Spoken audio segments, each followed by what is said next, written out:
Do you think you are good at what you do? If you work in sales, do you pride yourself on overcoming obstacles? Do you see yourself as an expert in finding and qualifying leads and then closing the big deal? Some people are good at sales, others are great at it. But the bottom line is most involved in sales have much in common, especially the leaders in sales when you analyze their roles and strategies. And that's what we're going to discuss in today's episode. And to do this, I welcome a regular guest, Dave Kahle. Dave, it's a pleasure to work with you again on a topic like this. Always my pleasure, Jeff. So let's get into it. What do you see with successful salespeople? Well, I see that success at sales requires a certain set of behaviors that are pretty well documented. And in the blog post that we're talking about here, I reflect on a study that was done by the National Association of Sales Training Executives, which is a nonprofit group of guys like me. And they wanted to answer the question, do great salespeople, not good ones, great ones, do great salespeople have the same things in common? Do they, is there anything they have in common? And so what they did is they searched for a wide range of industries because they didn't want one industry, so big range of industries. And then within each of those, they identified the top 5%, which, by the way, is my definition of a great. It's to be a master, you're in the top 5%. So they went for the top 5%, and then they interviewed and surveyed them to see if they had anything in common. And guess what? They did.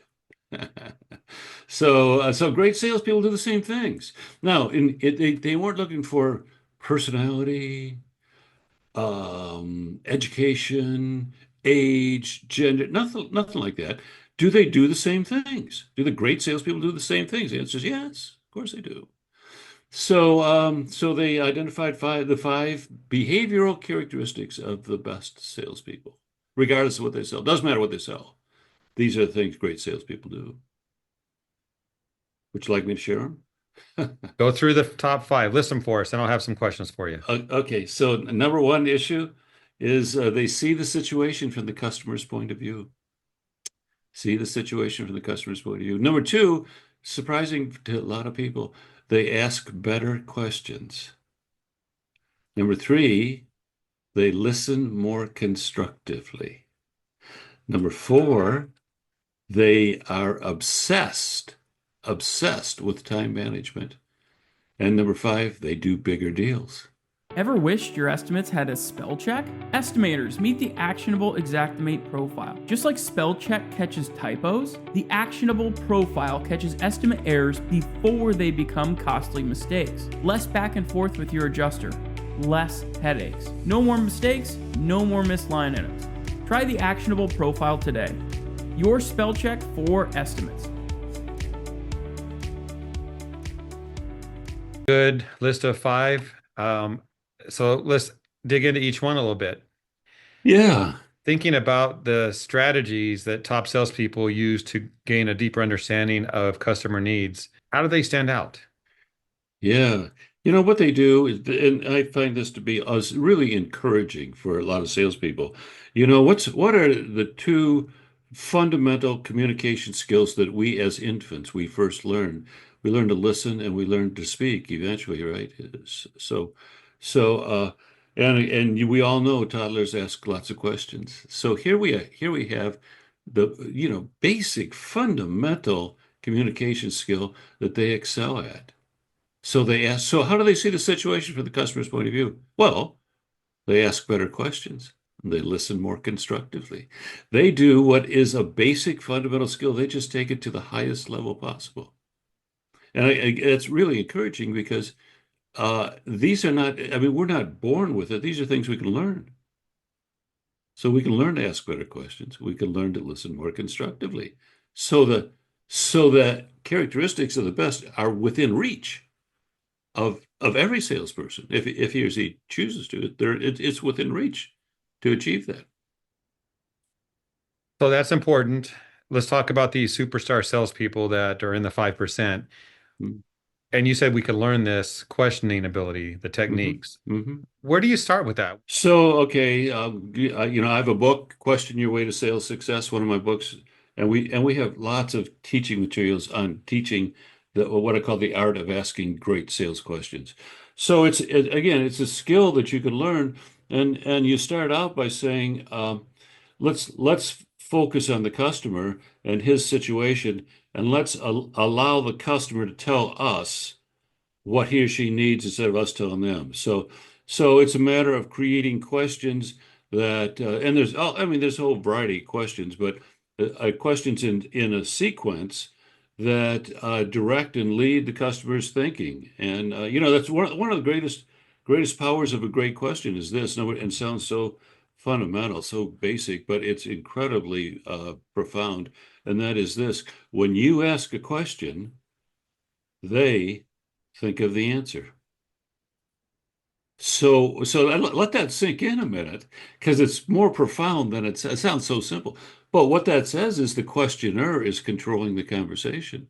The questioner is controlling the thought process, influencing the thought process of the people being questioned. So it's an incredibly powerful tool. I've often thought when I am being sold something that they ask questions, and then if instead of answering my question, they ask more questions, which gets me to thinking about it more. So, Sure, yeah. sure, yeah, yeah.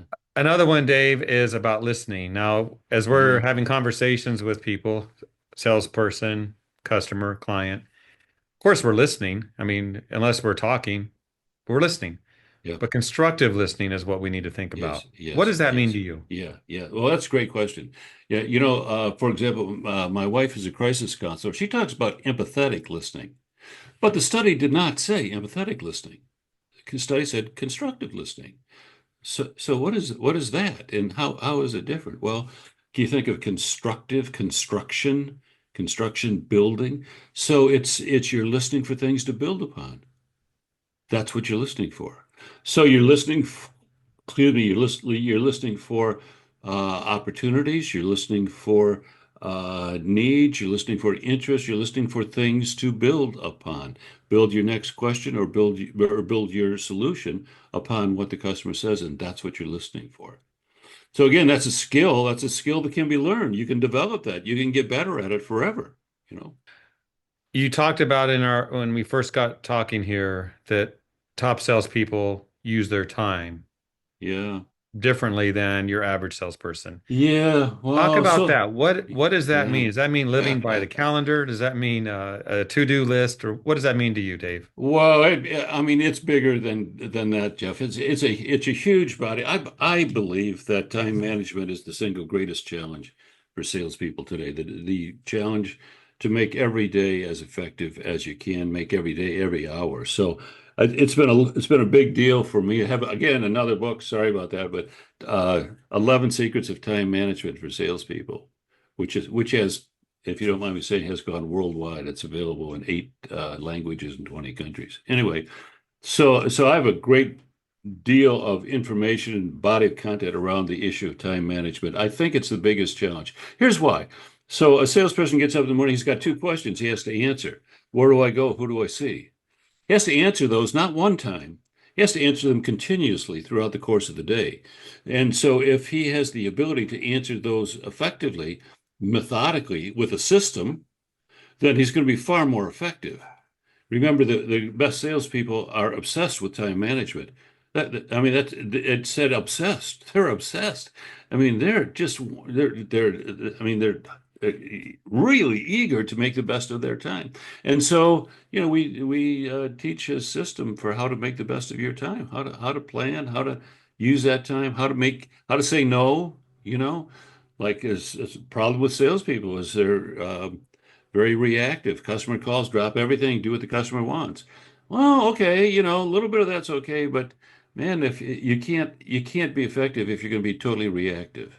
I mean, you've got to be, if you're going to be effective, you're going to use your time well. You can't let everybody else in the world tell you how to use it. So, I mean, there's a whole series of principles and practices and systems that come into time management. But it is, I believe, the single biggest challenge facing business-to-business salespeople today. Yeah, I think I need to get a couple of your books. It seems like you've got it all covered that way. And I didn't know you spoke 8 languages.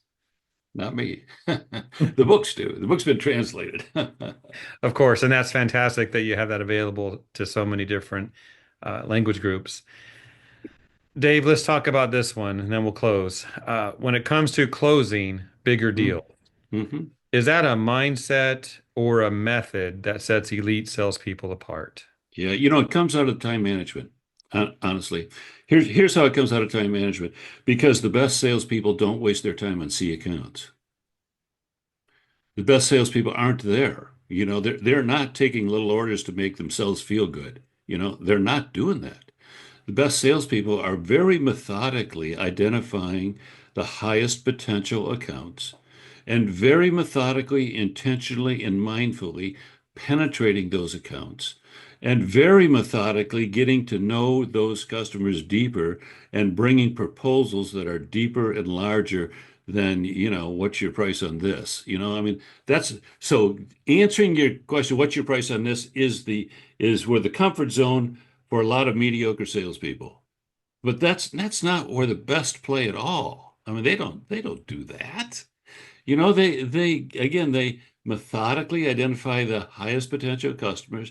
They very methodically get to know them, make all relationships they need. They dig deeper by asking better questions, listening more constructively. They make bigger proposals and they do bigger deals. Interestingly enough, the top 5% generally account for 50% of the sales force's volume. So if you got 100 salespeople, the top 5% are going to do 50% of the volume and the other 95 do the other 50%. They have a different mindset. They think differently and they continually improve and continually think about, the most effective use of their time. So the whole thing about doing bigger deals is a function of that whole time management thing, making good decisions about where you choose to invest your sales time. And taking a top client to a baseball game might not be a bad idea. It's a good idea. That's a good idea. Have we ever talked about entertaining? I've got Oh, lots of yes. entertaining stories here. Okay. We had a full episode on that. I know you do a lot of recordings, Dave, but we did talk about that one. And what a great idea to focus in on your top clients and Exactly. land them. Yeah. Yeah, exactly. Well, thank you for this. Any final words of advice for those watching, those salespeople who want to do better and they've watched so far? What Yeah. else can they do to make this happen for themselves? Well, first of all, understand that they can always improve, and that the characteristics, the behaviors, see, those are behaviors. They're not personality characteristics. They're behaviors of the best salespeople. Everybody can learn to do those better. So everybody listening can sell better. You just have to choose to, and then have to choose to sell better, and then you have to put yourself in a place where you're continually learning. There are best practices for salespeople, just like there are for every other profession, and most salespeople have never been exposed to them. So I would say, decide you can improve, decide to, and then begin to very methodically expose yourself to the best practices of your profession and roll them into your routines one at a time. Eventually, you're going to be one of the best.